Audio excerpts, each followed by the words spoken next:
안녕하세요, 한창원 변호사입니다. 오늘 말씀드릴 내용은 이미 끝난 관계를 방치하면 억울해지는 경우입니다.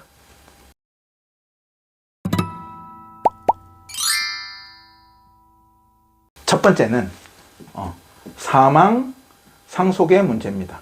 사망 상속의 문제는 이미 수년 전에 관계가 끝났어요. 근데 서로 이혼이라는 절차 정리를 하지 않았다. 그랬을 때, 시간이 많이 흘렀을 때, 그러면 그 두 사람 중에 한 사람이 죽었을 때, 그러면 돌아가신 분의 재산이 사실 심정적으로는 남이라고 생각하는 상대방한테 상속이 되는 문제가 있죠. 그냥 귀찮기도 하고 연락도 잘 안 되고 해서 수십 년을 방치해 두셨다가 이제 내 건강이 안 좋아지고 내가 암 진단을 받는다거나 그래가지고 뒤늦게 이걸 정리해야겠다고 이혼 소송을 하시는 경우가 있거든요. 그러면 어떻게 됩니까? 상대방은 그것을 시간을 견디면, 왜냐면 1, 2, 30 내에 상대방이 사망해 버리면은 상속을 자기는 받을 수 있으니까 끝까지 이혼 소송을 끌면서 내가 죽기만을 바라죠. 그러면 이제 말년에 돼가지고 몸도 아픈데 내가 미워 죽겠는 상대방한테 내 재산이 넘어갈지 안 넘어갈지 고민하면서 나의 말년을 이혼 소송하느라고 보낼 수도 있습니다. 정말 힘들겠죠. 그래서 그렇게 오랫동안 방치하시면 안 좋다. 두 번째는 재산의 문제입니다. 재산이 내 앞으로든 상대방 앞으로든 있는 경우에는 문제가 됩니다. 첫 번째, 내 앞으로 재산이 많은 경우에, 그러면 5년 전에 이미 관계가 파탄됐어요. 그러면 5년이 지난 지금 만약에 상대방이 나한테 이혼하자 재산 분할을 걸었을 때 나는 재산 분할을 해주고 싶어요? 안 해주고 싶어요? 안 해주고 싶지. 적게 해주고 싶지. 하지만 예를 들어서 혼인기간이 기존 5년이 지났을 때 관계가 파탄됐고 거기서 내가 방치해서 5년이 더 지났다. 그러면 당시에 이혼했으면은 혼인기간은 5년에 준해가지고 재산 분할을 적게 해줄 수 있었는데 지금 이제 이혼 소송이 걸리면 10년의 혼인기간을 상대방이 주장하겠죠. 재산 분할에서는 혼인기간이 중요하기 때문에 이렇게 내가 혼인기간을 늘려주는 결과가 될 수가 있다. 물론 이 경우에도 5년 동안 정상적인 부부로 사는 건 아닐 테니까 힘들게 싸워가지고 이 실질적인 혼인기간을 다투어가지고 소송을 풀어나가야 되겠지만 결국에는 기본적인 이혼을 나도 정리를 안 한 건 맞잖아요. 그러니까 기본적인 10년에서 시작해가지고 그것을 줄여보려고 힘든 소송을 해야 되기 때문에 상당한 위험성이 있다. 두 번째는 배우자 앞으로 재산이 많은 경우에, 그러면 5년이라는 시간을 내가 방치했어요. 이혼을 안 했어요. 그러면 상대방은 야금야금 재산을 빼돌리겠죠. 그죠? 빼돌리고. 실제 사례에서도 상대방이 부정행위해서 바람을 폈어. 그럼 자기는 너무 이혼하고 싶지. 근데 이혼 청구는 안 되지. 자기 입장에서는. 왜? 자기 귀책 배우자니까. 그러니까 재산만 빼고 있는 거야. 근데 우리 쪽 의뢰인은 어떻습니까? 내가 지금 배우자가 바람핀 사실을 알게 돼서 너무 충격이고 내가 이혼도 못하겠고 갈팡질팡하면 시간만 보내고 있는 거예요. 재산은 상대방 쪽에 있는데. 그렇죠? 그렇기 때문에 이 경우에는 상당한 손실이 발생될 수가 있어요. 바람핀 것도 억울한데 상대방이. 근데 재산까지도 다 빼돌리게 내가 방치하는 결과가 될 수가 있다. 뒤늦게 이제 저를 통해 가지고 소송을 해서 혼인 파탄 시점을 과거로 잡아 가지고 회복을 하는 경우도 있지만 그 경우에도 어쨌든 현재 시점에 상대방 재산이 다 안 빼돌려지고 어느 정도 남아 있어야지 그게 가능하지, 아예 다 빼돌려 버렸다면 그건 회복하기 어려울 수가 있습니다. 세 번째는 억울한 귀책 배우자입니다. 역으로 내가 귀책 배우자가 되는 경우에 무슨 말이냐? 예를 들어서 한 2년 전에 3년 전에 배우자의 부정행위를 발견했습니다.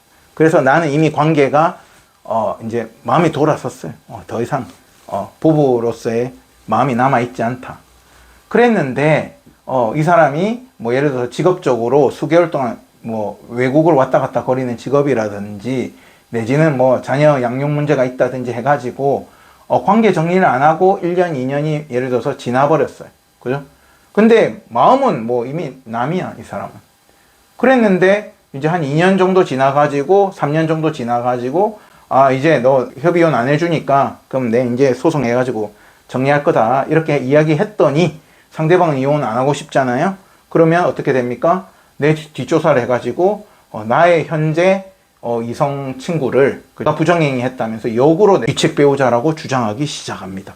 그러면서 우리의 이혼 청구를 기각시켜 달라.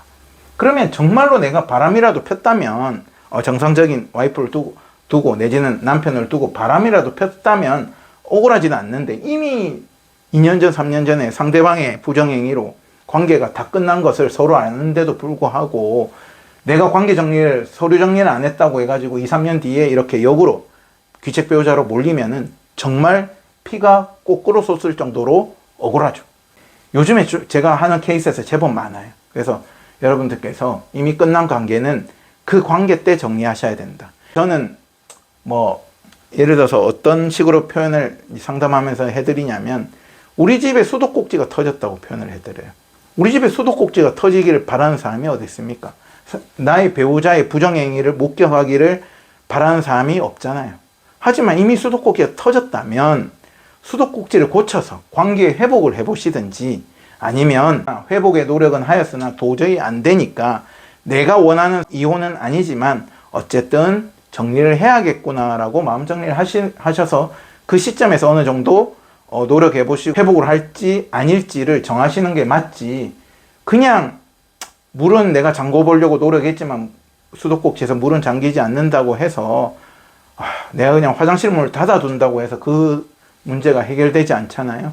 그렇게 과거의 이 시점에서 터진 문제를 너무 방치해 버리시면 오늘 같은 이런 문제점들이 발생될 수가 있습니다. 그리고 또 제가 말씀드리는 내용은 뭐냐면 제가 최근에 상담을 하면서 이런 경우가 또 있을 수가 있어요. 참 여러 가지 경우가 있는데 A와 B가 이혼을 하기로 해요. 하는데 A는 강력히 원해요. 너 B 너의 잘못 내지는 강력히 난 이혼하겠다. B는 심정은 안 하고 싶은데 A가 하자고 하니까 알겠어, 약간 이런 마음이랍니다. 그러면은 어쨌든 결과적으로 이혼에는 동의가 됐으니까 당시에 이제 이혼을 하시면 되는데 A도 문제가 뭐냐면 B가 현재 재산이 좀 없다. 그러니까 조건을 3년 뒤에 5년 뒤에 B가 재산을 벌면 나한테 얼마를 줘라, 이런 식의 합의를 요구하는 거예요. 근데 B는 어때요? 이혼을 안 하고 싶으니까 그래 알겠어 하고 자기는 시간을 벌어볼 요량인지는 모르겠지만 어쨌든 알겠어 이러고 또 동의를 해주고, 그래서 이런 상담을 제가 하면은 절대로 이런 합의를 요구하거나 합의를 하지 마시라고 제가 말씀드립니다.